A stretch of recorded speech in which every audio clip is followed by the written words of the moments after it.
Dun, da, da, da, da, da, da. How do we know we're live? There we are. Perfect. Welcome, everyone, to day 24 of Thriving in the Face of Cancer. I'm your host, Chef AJ, and every day now for the next 7 days, I will be talking to top doctors and other healthcare professionals, as well as people who have survived cancer, who will be giving you insights on how you too can thrive even in the face of cancer. My guest today is Diane. 12 years ago, she was diagnosed with stage 3 lung cancer, and she is here today as a thriver to tell her story. Please welcome her to the show. Hi, Diane. It's nice to meet you face to face. We've talked on the phone, but I've never seen you before. I know, it's nice to meet you also. Right. Well, before we get into your story, just it's amazing how we connected because, well, first of all, everybody's been so kind because people are just that I don't know are coming out of the blue, not just people with cancer in general, but lung cancer specifically, people that are survivors. Because if they're not going to be calling me to tell me their story, to give me hope and to inspire me that you can survive cancer, particularly lung cancer, even stage 3, which is what you have. But what's interesting to me is your daughter, Kimberly, we met in September at Dr. Ron Weiss Ethos Farm annual conference. And she had a booth there and she asked me to be on her podcast. And so I was. And then she told me about you, and you were kind enough to call me. You told me your story and you gave me a lot of hope. But my biggest question is your daughter has a podcast. How come you haven't been on it? Well, it's funny because, like I had explained to you earlier, that my daughter is vegan and her podcast is vegan. And at the time when I was going through the cancer and treatments and all that, I was not vegan. So it was kind of hard to justify having me on there, and when she was only speaking with people who were vegan. So that's where it stood at the time. I mean, now I guess if she would want me on, I would go, but she's gone on to different things. So Well, maybe after I know she's watching. If you're watching today, hey, Kimberly, she's got a great podcast. Don't forget the hummus. What a cute name. After she sees you today, I'm sure she's going to want to have you on. I hope so.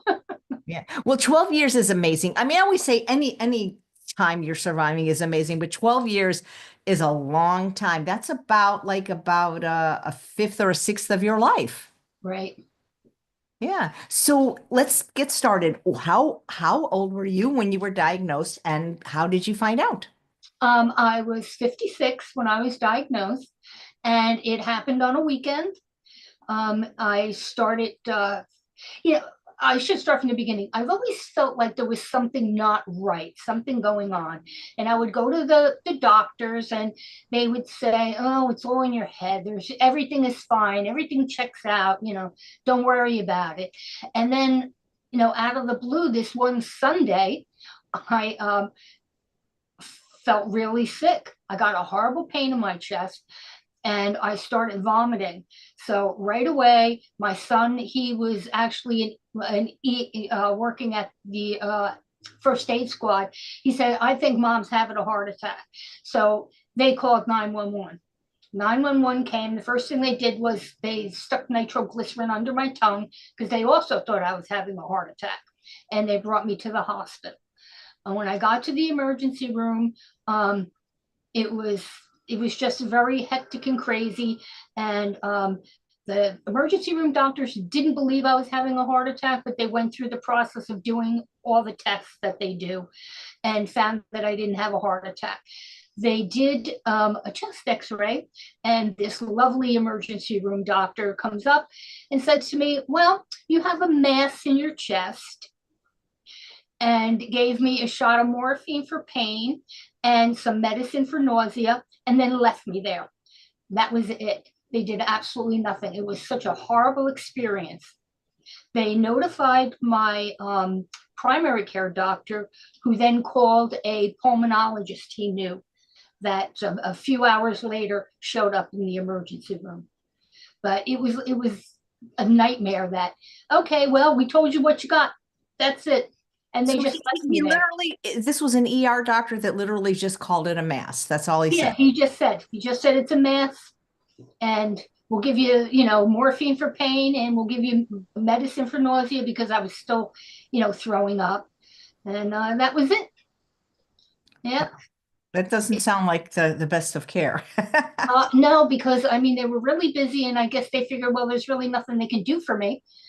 That they did what they did, and that was it. That wasn't going to die at that point, as far as they could see. So they moved on.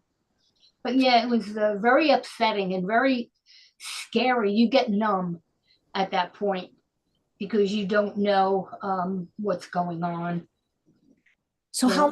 how long did it take for the pulmonologist? Because I assume they kept you in the ER waiting to see the pulmonologist. The pulmonologist got there, I'd say in a couple of hours.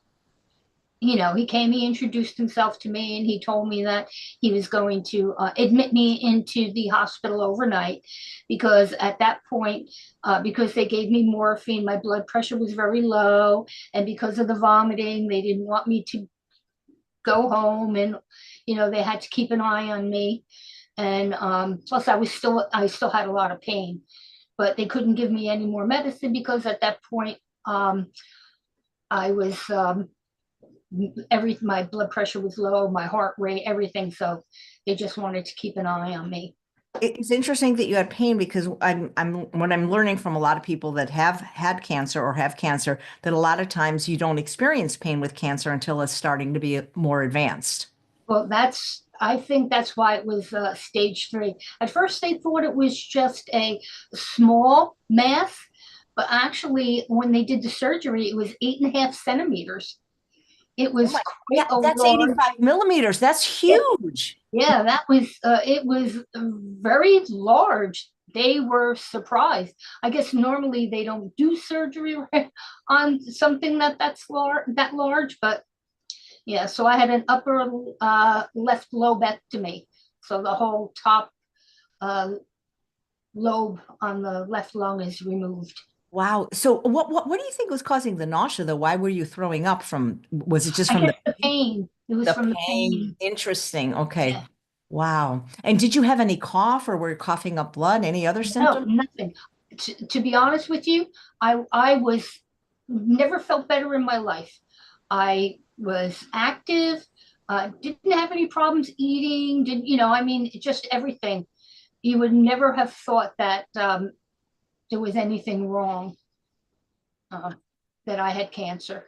But so the okay, so the pulmonologist comes, did he do a bronchoscopy or did he do a Uh, biopsy? Because no, he didn't do anything at that time. He just, wanted to make sure that I, um, was comfortable in that, all my vital signs and everything were, getting back to normal.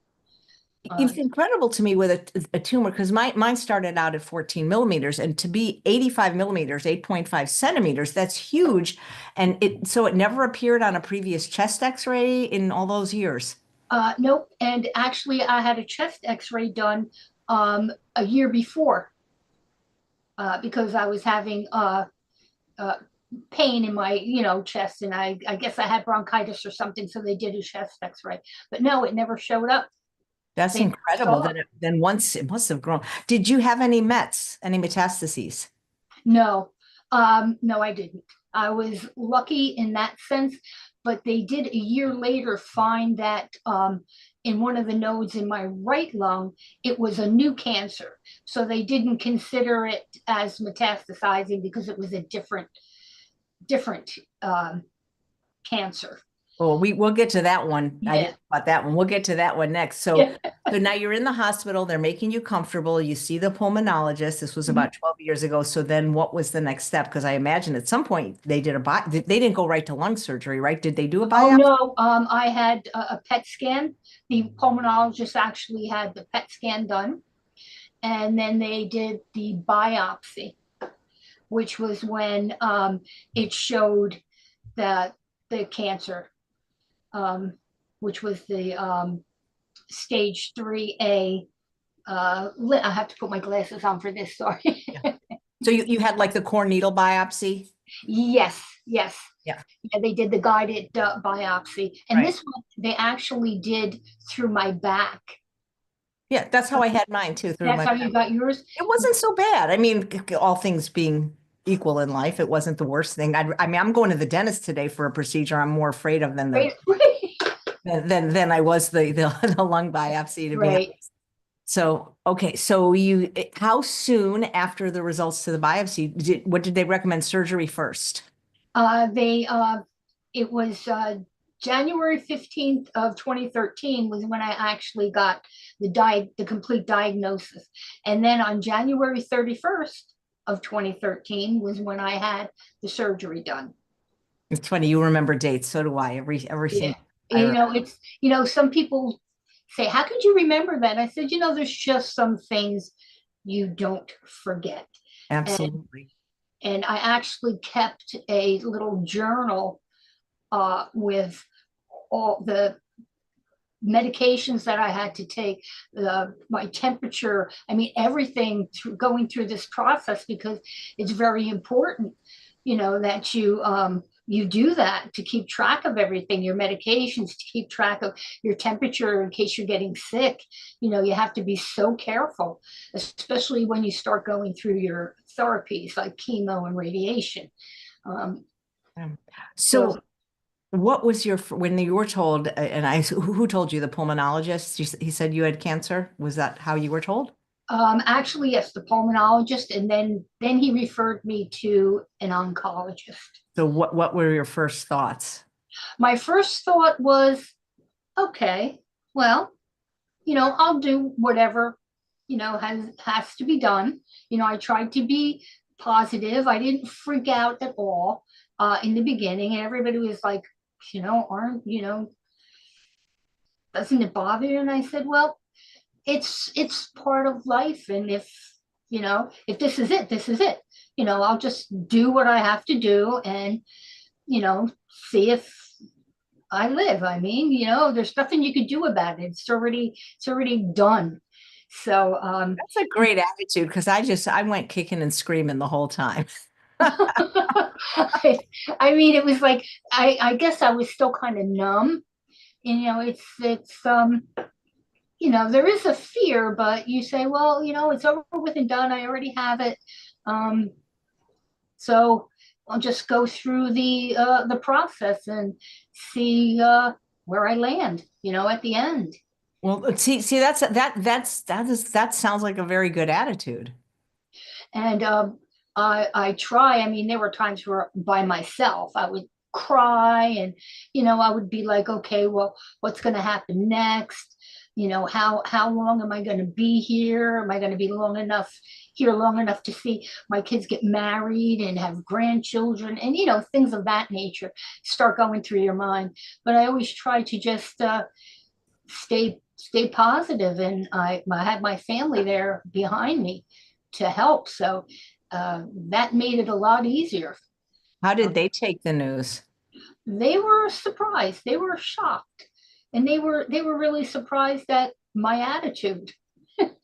You know, they had their moments where they cried and they were upset, but when you think about it, it's part of life. I mean, everybody would love to pass away in their sleep, or just go naturally, but different things happen, and that we have no control over, really, when you think about it. Did you get any support maybe outside your family, like groups or, that one of the things I'm doing with this series is featuring like organizations that actually give people angels or buddies and, groups. Did you have any of that at your disposal 12 years ago? Well, when with the first oncologist, they really didn't have that. They didn't really, give me anything or say anything about it. But when I had my second opinion, they had groups that, they had people that would come in and talk to you, and they had groups that you could talk to. But because I had such a large family base, and even my coworkers, and I had friends that I could speak to, and I had family members who had spouses who passed away from cancer. I had that strong bond there. So, when I was going to the doctors, or I was, getting chemo treatments, they would have people come by and talk to you and see if you needed anything, which was nice, but I didn't really go to any group for that. Wow. So you didn't have to like any, because you seem like you had such a kind of a calm, accepting attitude. So maybe you didn't, since you didn't freak out, maybe you didn't need to see like a psychologist or anything like that. I Yeah, I didn't feel comfortable seeing a psychologist, because what am I going to say to them that I can't say to my family? Like, why me? Everybody says, why me? And I'm sure that, the psychologists hear that all the time, well, why me? And I could say that to my family and, get it out to them. And then I can get more moral support than I could from a psychologist. They're pretty much you what to do or how to feel. They're just there to be, someone you can take your stuff out on. Well, because also I found out now that there's social workers that work in oncology, and that they always give you like free sessions with them if you have, at least my hospital does. You can get like sometimes 6 or 12, which is like amazing. And I'm learning about all these resources that I hope to share with people that are new to being diagnosed, so that they can have the services. Did you have the robotic surgery, or the kind where they like break the rib or cut? They broke the ribs, and Oh gosh. I mean, I had a broken rib when I was 25 from coughing. And I mean, just that alone is so painful. I can't imagine that. Plus, I mean, the surgery must not have been very easy. no, the surgery was not. It was I'll be honest, and for anybody listening who might be going through the same thing, I think nowadays they don't do it that way. I think it's more robotic because they can do it that way.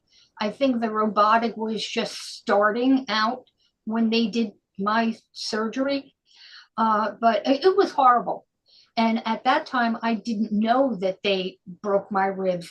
I found out like a year later, because I was constantly, and I'm still in pain from it, constantly in pain all the time. If I coughed, if I sneezed, even to this day, if I cough or sneeze too hard, it's like, oh, I have to stop because it still hurts.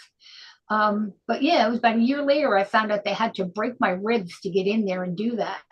Wow, that must have been something. So Yeah. how long were you in the hospital? How long was your recovery? And then what was recommended afterwards? I was in the hospital for 5 days. The right after surgery, I was put into a really nice area in the hospital where they bring all the, people that have had cancer surgery. And, for the first day, they just let you sleep and get over it. The second day, they have you up and walking around. Third day, they move you to another room, which isn't so nice, you know, and then they just get you up and they make you walk around, and then they make you eat, and then they make you have a bowel movement before they'll let you go. You Wow. know, How was pain management? Did you have to be on like heavy duty narcotics or? I don't remember exactly which medication they had me on, but they actually had it into my spine. And at one point, I was in a lot of pain, and I pressed the button for pain medication and it wasn't doing anything. And it just so happened that the surgeon had to come in to see how I was doing. And when he checked, um, it had come out of my spine, so I wasn't getting any medicine. So Oh, he had uh, to reinsert it in there.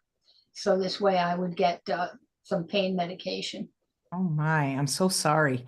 So you go home after 5 days, and then what was the next step in your journey? The next step was going back to the oncologist and setting up for chemotherapy. So that So, was the order: surgery first, chemotherapy second. yep. And So that was in March of 2013 when I started the chemotherapy. I had one round of chemo, and that night, everything was fine. The next day, they gave you three different medications to take in case you felt nauseous. So in the morning, I took the very first one. They said, just take it. So this way it will help, keep you from, feeling nauseous. Well, I took that pill and it didn't work. So then I waited an hour and I took the second pill, which was a different medication, and that one didn't work. And then the third pill I took, that didn't work at all. And all I did all day long was just vomit because I couldn't even drink water. I was so sick. When my husband came home from work, he saw me and he called the doctor right away, and they had me go to the hospital. And that's where I was for 5 days. My potassium and my magnesium were very low. And they said that I could have died from that chemo. Oh my God. So you're scaring me because I got two prescriptions here. I start treatment in a few weeks and they had to fill both of these. They're both for nausea. So ugh, that doesn't sound great. Were you able to continue after that one treatment? Do you remember what it was that they gave you? It was cisplatin, and gemcitabine was one that I think they usually go that that gemcitabine usually goes with whatever carboplatin chemo drug that they use for lung cancer. But I was allergic to cisplatin, and it turns out that when I went to another doctor, they told me that what they did, reviewing the records that were transferred, they gave me the largest dose. I have it here.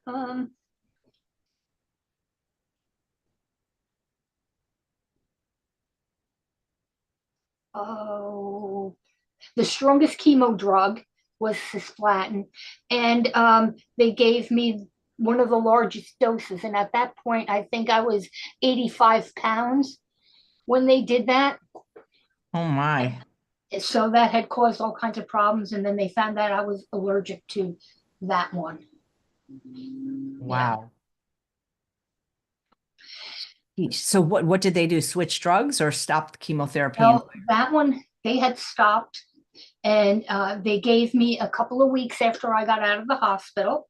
And then I went back for a follow up. They said, well, what we're going to do is the team is going to get together and we're going to talk about, what else we can do for you. Well, when I went back to that visit, they said, I'm sorry, there's nothing we can do for you. And at that point, I was very pissed off and said, you said that you were going to get together with the team and discuss it. Now you're telling me that you're just going to let me die. You're not going to do anything about it. And they said, well, there's nothing we can do. But if you would like a second opinion, I said, definitely want a second opinion. I said, no way did I go through all this and then I'm just going to give up, after having surgery, being, going through that and then going through the one chemo round. So I did. I went to a different hospital and different doctors who were fantastic. And when they met with the team, and they discussed what they could do for me. And they set up a plan which worked for me. Where can you say where you went initially and then where you went Sure. for the I second? went to the Hackensack Meridian Hospital, and it was the John Thoreau Cancer Center, which is excellent, excellent. I know quite a few people that had been turned away from other cancer institutes saying there's nothing we can do for you, and they have gone there and they are thriving today. And they were people that were far worse off than me. So What did they do for you? Did they change the drugs or the treatment plan? they changed the treatment plan. They put me on carboplatinum, which was another platinum chemo drug, and the gemcitabine. And I had 12 weeks of that. Um, Wow, 12 weeks. How every week you had to go? no, not every week. It was like every other week. I Wow. went, yeah, because they would give you a rest in between. So, and then I was there for, I guess, around 2 hours getting the cancer treatment. So it was at that time where, people would stop by and see you and, see if, you wanted to speak to anyone and, things of that nature, which was nice. They had people come around and give you a goodie bag with a blanket and peppermints and peppermint tea, things to help with nausea, which was fantastic. Yeah, I do find it with cancer, you get a lot of you get a lot of freebies, you know. Yeah, you do. Oh, the silver lining, right? When Yeah. you first were diagnosed, did you look into any type of alternative or holistic care or changing your diet or doing anything? Like, did you question why you might have got it? Like, or- Um, well, when I kind of figured that I got the cancer because I was a smoker. I had smoked on and off for 40 years. So, and when I said to the doctor, well, I had quit. Doesn't that make any difference, But then I went back and they said, well, if you quit and stayed, you know, not smoking, it might have made a difference. But because you could quit for 10 years and go back for 5, and then it's like that 10 years never existed that you oh, didn't smoke. interesting. But they said, no, not everybody. They said anybody who has a lung can get cancer. It doesn't matter whether you smoke or you don't smoke. There are people that smoked all their life and die of natural causes. They don't get cancer. It's just, I was just one of those people that was lucky enough to get it, or unlucky to get it. Uh, Wow. yeah, So you did the new 12 weeks with the newer oncologist that you like better.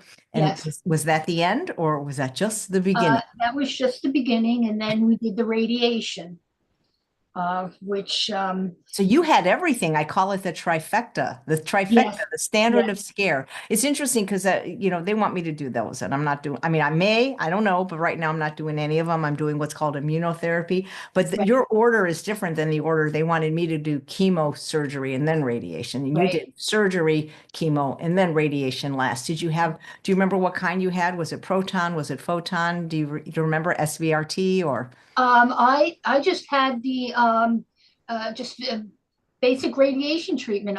They never said, what it was. They never told me it was just radiation. It just in a laid there and they just had for 15 minutes, that one, and they just, you know, shot it in one spot. And that was it. How many treatments did you require? That one that was 6 weeks. One treatment a week? Yes. Mhm. Wow. So, which was the best? Which did you like the best, or which was the least tolerable, the chemo, the surgery, or the radiation?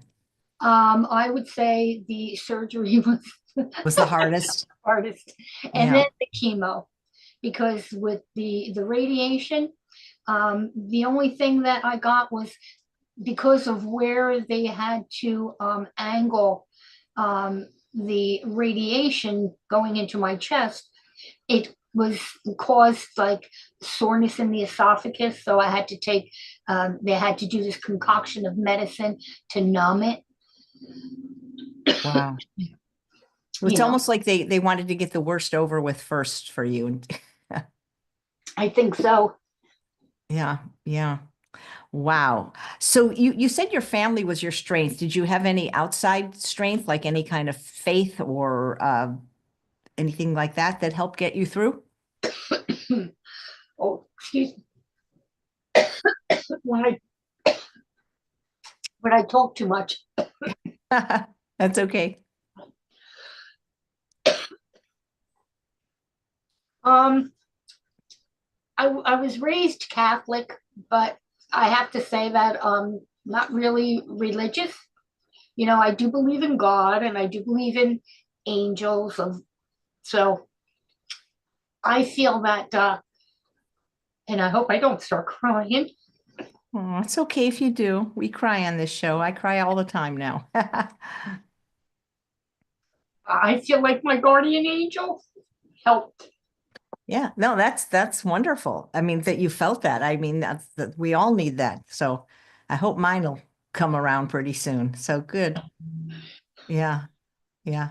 Well, I find people can be incredibly kind. Like I keep telling the story about the chaplain in the hospital that stayed with me the whole day when I had my pneumothorax. So it's Uh-huh. amazing how kind people are. Yeah. Do you have any long-term side effects from either the surgery, the chemo, or the radiation? And are they tolerable? I do have side effects from the surgery. That is when they broke the ribs and those issues. Like I said, if I cough too hard or sneeze too hard, um, the pain is tolerable. And it's only at that moment that it hurts, and then it goes away. Um, from the radiation, between the radiation and the cyber knife, I have what one doctor had said was early onset osteoporosis. So it did, unfortunately, the radiation did affect my spine and had caused fractures. So that is painful.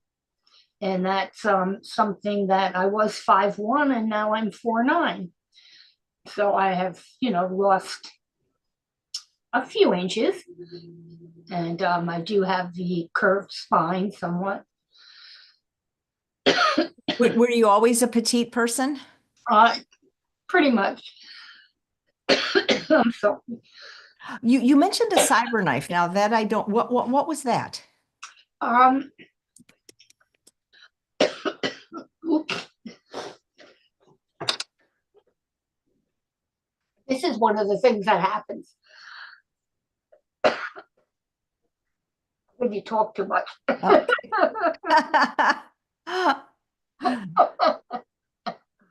um, the cyber knife is like I guess, I don't know if it was like the gamma ray where they put what they call fiducials in your chest or wherever they want that ray to hit to take care of any cancer. So for the right lung, when they found that node, the new cancer, they said surgery is not an option. Wait, at what point did they find the new cancer that you're calling it? That was 2015. Okay, but so you're already 10 years past that one.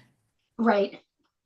Yeah. So you're just watching that one like with regular pets or CT scans? They do regular, I have annual CT scans now. Wow. Yeah. And so you're just leaving that one alone for now. Yeah, it's the last that they saw, it was, pretty much non-existent, and I'm stable. Stable. That's great. Well, just so you know, Colleen, who's watching live, says you're giving her some hope as she goes through her treatment, which we wish you well with, Colleen. Yeah. And Susanna's saying, what a strong woman. Love hearing her story of strength and resilience. The angels are surrounding her. Yes, Colleen says you're giving her faith as she goes through treatments. Yeah, I think that's the most important thing. I mean, that I'm learning is you've Hmm. got to have hope. That's the one thing you really need to get through this. Yes, you do. You Yeah. need to have hope and have faith in whatever you believe. It doesn't necessarily have to be, God per se or Jesus, but, as long as you have faith in something to help you get through it, that makes a big difference. And I have a neighbor who she's very religious, but she is a sweetheart. She doesn't push anything on you, and she's always saying, "I'm praying for you," and you know, Nice. I like that when people say yeah, that. And then the people that like when I asked for prayers, a lot of people said, "Well, I'm an atheist." I said, "Well, send me a joke because they're both going to be great for me right now." right. Did any of the doctors early on or anywhere during your journey say, maybe look at diet or should you change your diet? Because I know you did. So let's talk about your diet because your daughter became vegan first. Yes. I started, I went out and got all kinds of books. I bought the macrobiotic books. I got Forks Over Knives. I got everybody. I bought the T. Colin Campbell's books. I started reading everything, and I started researching, and I started watching a lot of summits with people, talking about plant-based foods and, changing your diet. And another important thing I did was I changed the products that I used. I made sure everything was all natural. I stopped using any kind of colognes. I don't use any makeup that tests on animals or uses any kind of animal products in it. I mean, I'd say that was one of the easiest things that I did, was just stop using and wearing things like that, because I just said, well, that's got to be something very negative, you know, because of, what goes on with the animals for that. And then I started with the food. I started juicing a lot. Yeah. I did Hello. lung. Hello. This even though this is Got a a lung plastic juice. cup. Yeah, this is a plastic cup, because I bought juice somewhere else once and I just reuse it over and Yeah. over. And so we have a juicer and my husband, this is what I'm having today. This is my favorite. And it takes him like 40 minutes to make it. And he's like the director in charge of juicing and cleaning the juicer. So it's a whole thing of celery, two Uh-huh. large cucumbers, three envy apples, a lime, and a big bag of organic kale. And it makes 3 cups. Yeah, three. It makes actually 3.5 cups. So I've been nursing this. So yep, Uh-huh. yep, juicing like a crazy woman. Yeah, I juiced like crazy, and it was so good because I said, I'm not going to be able to really eat, at that time, eat all these fruits and vegetables and whatever. So I'll just drink them. And there was one juice that I did that was for your lungs, that cleaned your lungs out, and it was god awful. But I'll tell you what, it was great. It actually did help break up any mucus or anything in your lungs to help you breathe easier. Well, tell me what this recipe is, please. I don't have it. Well, let me see. I might have it in my recipes on my phone. Well, we have to know this secret. Okay. I should have had you. If I had known there was a secret juicing recipe, I would have said you have to come on and do a cooking demo or a juicing demo with that. Okay. It is a lung rejuvenator juice, and it has one mandarin, one turnip, one organic carrot, one clove of garlic, uh, 2 servings of lemon. So you just juice the 2 lemons. Sparkling water is a mandarin orange I used with that. And then 2 tablespoons of ginger root. So you would grate it and then squeeze it, or you could juice it. But what I did was I grated it and actually squeezed it into the juice after I juiced it. Wow. So it didn't taste very good. No, it didn't. No, the turnip and the garlic kind of, like, whoa, does a number on you, but it works. And then there's another one, which is this one I did myself.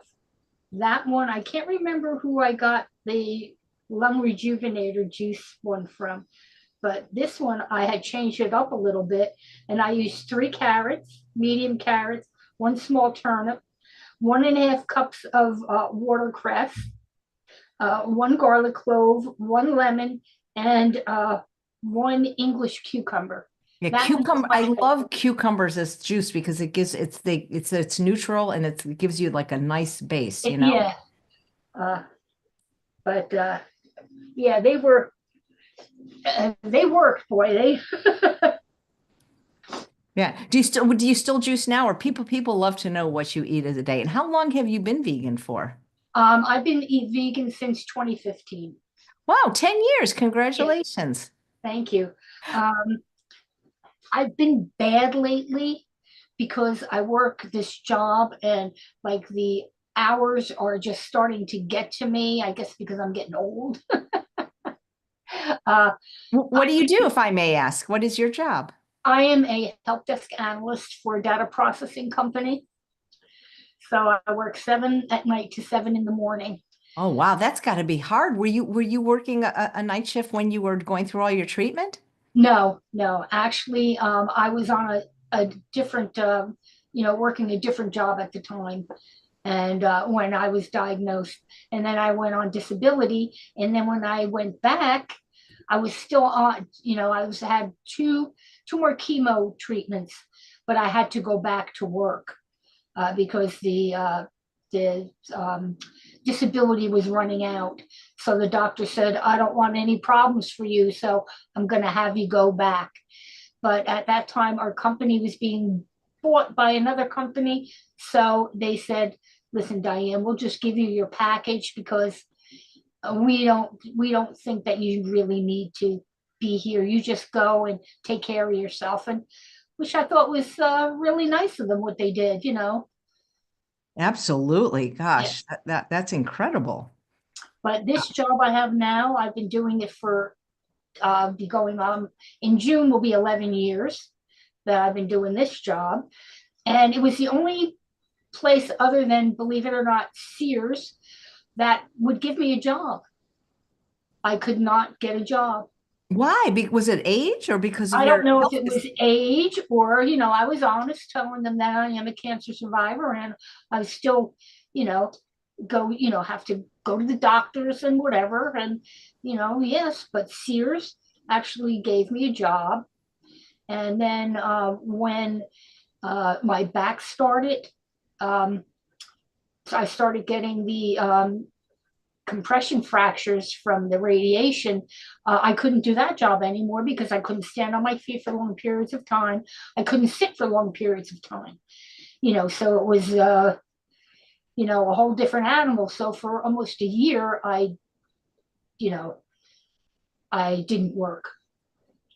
And then I Wow. got this job, and I've been here for, it will be 11 years in June. Amazing. But you're almost 70. When are you going to retire? I don't think I'm going to be able to retire, to be honest with you. You know, I hear you. I hear you. Well, you're on Medicare now, so hopefully well, that's. actually, no, I'm not on Medicare, not Wait, yet. wait, I thought I you were in. work. How old are you? I'm 68. I'll But be you, 69. I have Medicare A, but I can't get B because I work and I have private insurance through the company. So oh, I see. Okay. my husband had retired and he's on Medicare, but he's also on my insurance now.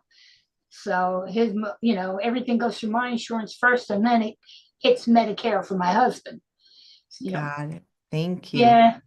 If you guys have any questions for Diane, just please put them in the chat and we will ask them. So tell us what you eat now. Oh, no, before we get to what you eat in a day, did you exercise? This is one of the things they're telling me before I start treatment. They're like, we want you to be as active as possible. Like, I mean, not that means like if you're tired, you can't rest, but they're telling me in the counseling sessions, keep your activity up. And they've always counseled me the minute I was diagnosed to really increase my exercise because something supposedly magical happens with cancer when you do a lot of exercise. So was that the case with you? Because I imagine after surgery, you're not going to be able to do Right. much vigorous exercise for a while. Well, what I would do is I just got up and walked around. I just, and even in the house, when I was able to, instead of walking around, I would start doing like, a little shuffle and moving my arms. And then it got to the point where I was doing like a jog around the house. And when I was able, I would go up and down the stairs, doing things like that, um, to keep active. What do you do for exercise now? And when do you sleep if you work 7 to 7? I sleep in the morning. I usually get to bed by 8:30, and then I'm up at 4 in the afternoon. Um, Wait a minute, but you should be sleeping now. oh no, I'm not. I work Sunday, Monday, and Tuesday. And then the next week, I'll work Sunday, Monday, Tuesday, and Wednesday. So one week I work 36 hours, and the next week I work 48 hours. So it's a weird type of shift, but it's getting old now. You know, Yeah. it's like, uh, and I keep saying, you got to do something, I'm getting old. I can't keep working this shift, but I keep working it. So, and I'm just happy that I do have a job, you know. They can't they if Diane's company is watching, please put her on the day shift because that is so much they say, there's so much better for your health. Right. Okay. So, somebody's asking a question, if you only eat organic, Beth wants to know. I try to. Normally, I try to eat all organic when I can. Sometimes you can't. So, normally I look to see what foods I have to eat that are organic.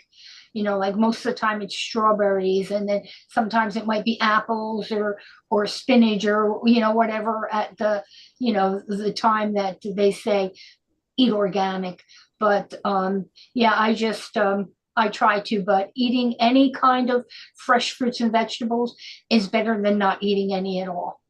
Absolutely, Yeah. absolutely. So, what do you eat in a day? And I guess the days that you work the night shift, might be different because Yeah, that's where I've been bad, because like Gardein and Beyond Meat and Daring, all these, companies have come out with these really good um, meals and food that 10 years ago, 12 years ago, it wasn't so good.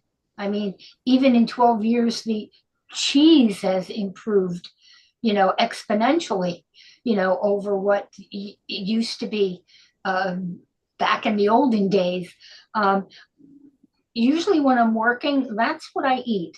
Uh, when I when I get a chance, I like to make like a big pot of soup or a stew, something that I can have for the week. I'll make grains and I'll have that, to have with the soup or stew. Um, I'll try to make like a lentil meatloaf type thing, you know, things of that nature. I try to eat, but I think lately I've been bad and I've been eating more of the, you know, Beyond Meats and that kind of stuff, which, ugh. I still try to have my fresh fruit and vegetables, with that. I'll always have the vegetables and a grain, but, that's, kind of like the source of protein that I've been getting lately when I should really be eating beans and that kind of stuff. But sometimes you're just so tired that, okay, let me go to the freezer and see what I can pull out. ah, At one point, I used to cook all the time, and the whole family was eating, the plant-based foods. nice. Yeah. Well, does Kimberly live near you? No, unfortunately, she lives, about an hour away. Well, tell her to make you some hummus. Don't forget the Yeah, hummus. right. Oh, that's so funny. When's your next follow-up? It will be in May. I will have a another CAT scan, and they do blood work. That is always the time when you start to, start thinking about things when it comes closer to the, scan time. It's like, are they going to find something? I know they call that scanxiety, and it's a real Yeah, thing. Even people that aren't normally anxious, I'm learning, get scanxiety. yeah, definitely. Oh, and there is one thing I want to tell you with chemo, you do get chemo brain. And I don't care what any doctor says, you get it. And it's something that I think I still have sometimes. I mean, it's, sometimes you just get foggy, or it's like my husband will laugh at me because sometimes I will just start staring at nothing. It will just be like and he'll say, "Me, are you okay?" Yeah, I'm fine. I just like zone out. But yeah, I, you do. You get chemo brain. I use that as an excuse, and I've never had it. So, Well, it's just a thought. yeah, You yeah, do that to you. absolutely. Well, I Yeah. think you have just a tremendous attitude, and you're obviously a very strong person. I think anybody that goes through even a third of what you went through, whether it's chemo, radiation, or surgery, has to be a strong person because this is cancer treatment is not for the faint of heart, let me tell you. No, it's not. Yeah. Wow. It's just inspiring when I hear people are long-term survivors or whether you call yourself a survivor or thriver or even just stable, you're here and you're kicking it. Yeah. Trying to. Yeah. Well, Kimberly, if you're watching, I think she'd make an excellent guest, and maybe she can make her juice recipe for you. So I have one more question for you, Diane. I ask this to every guest during Thriving in the Face of Cancer Month, and that is, what message of hope would you share with someone who is currently facing a cancer diagnosis? Stay positive. Yeah. I'm gonna cry, but you're gonna do a lot of crying, and then it helps. But I think that's really important because I think your attitude is everything. Yeah, and just go with the flow. And if you feel, um, a doctor says something to you, and you don't think something's right, question it. It's like my doctors, they were saying, oh, you need to eat meat, you need the protein, you need to insulate, your vital organs and all this other stuff. And at that time, I believed them. But then as I started reading the books and going through things, I'm thinking, no, I don't. And then that's when I started moving off of meat and starting to do more plant-based. And it was funny because the doctors would say, oh, so how you feeling? What are you doing? And I would tell them, well, I stopped eating meat and dairy and I am plant-based. I'm vegan. And they don't want to hear it. They'd be like, oh, no, no, it's just, I don't want to know what you're doing. Just keep doing what you're doing, was the attitude they had.